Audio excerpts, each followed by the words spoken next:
Թեև պետական պարտքի կառավարելիությունը մեր ընդդիմախոսների սիրելի եւ հաճախ հնչեղորեն մեջբերվող թեմաներից է, եւ աչքի ընկնել ցանկացողները, որոնք այլ ասելիք չունեն, հենց այս թեմայից են խոսում, այնուամենայնիվ մենք գերադասում ենք իրականությունը դիտարկել ոչ թե վերտառություններով, այլ թվերով եւ փաստերով։ Իսկ փաստերը հստակ են։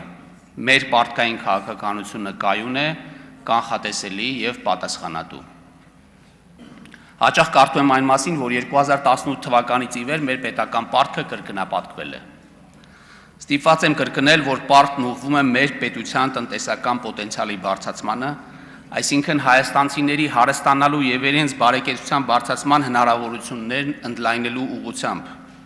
Այս հիմնավորումը կարող է վերացական թվալ, ուստի պարզ օրինակ կբերեմ։ Ցանկացած մարդ, ով պարտք է վերցնում, անկախ նպատակից հույս ունի, որ ապագայում ունենալու է ավելի մեծ հնարավորություններ այդ պարտքը մարելու համար։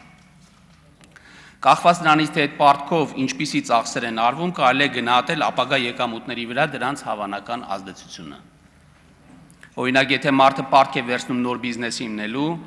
եղած բիզնեսը ընդլայնելու, նոր պահանջված մասնագիտություն սովորելու կամ նույնիսկ հոգնածությունը հաղթահարելու նպատակով հանգստի մեկնելու համար, ապա կարելի է ենթադրել, որ ապագայում նրա եկամտային հնարավորությունների աճի հավանականությունը ավելի մեծ է,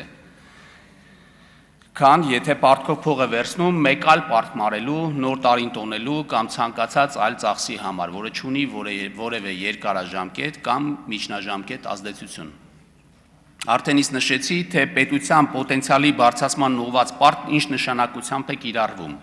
Հիմա եկեք հասկանանք, թե ինչպիսին է պատկերը Հայաստանի կրկնապատկված պարտքի պայմաններում, որն ի դեպ ոչ թե կրկնապատկվել է կամ ավելացել 100%-ով, այլ 80%-ով։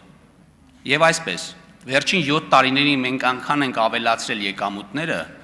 այդ թվում պարտք ներգրավելու շնորհիվ, որ եթե որոշեինք 26 թվականին վերադառնալ 18 թվականների ծախսի մակարդակին, այդ ամբողջ պարտքը կկարողանայինք մարել ընդամենը 1.5 տարում։ Այդ խնայած գումարով կկարողանայինք 1.5 տարում պարտքը մարել։ Իսկ ինչու այդպես չենք անում, որովհետև այս ընթացքում մեր կարիքները եւ ամբիցիաները էապես փոխվել են։ Եթե մի պահ պատկերացնենք, որ որոշել ենք 1.5 տարում փակել 2018 թվականից հետո վերցրած պարտքը եւ վերադառնում ենք 18 թվականի ծախսերի մակարդակին, ապա մենք պետք է ստիպված լինենք մեր բոլոր ծախսերը կրճատենք 58%-ով։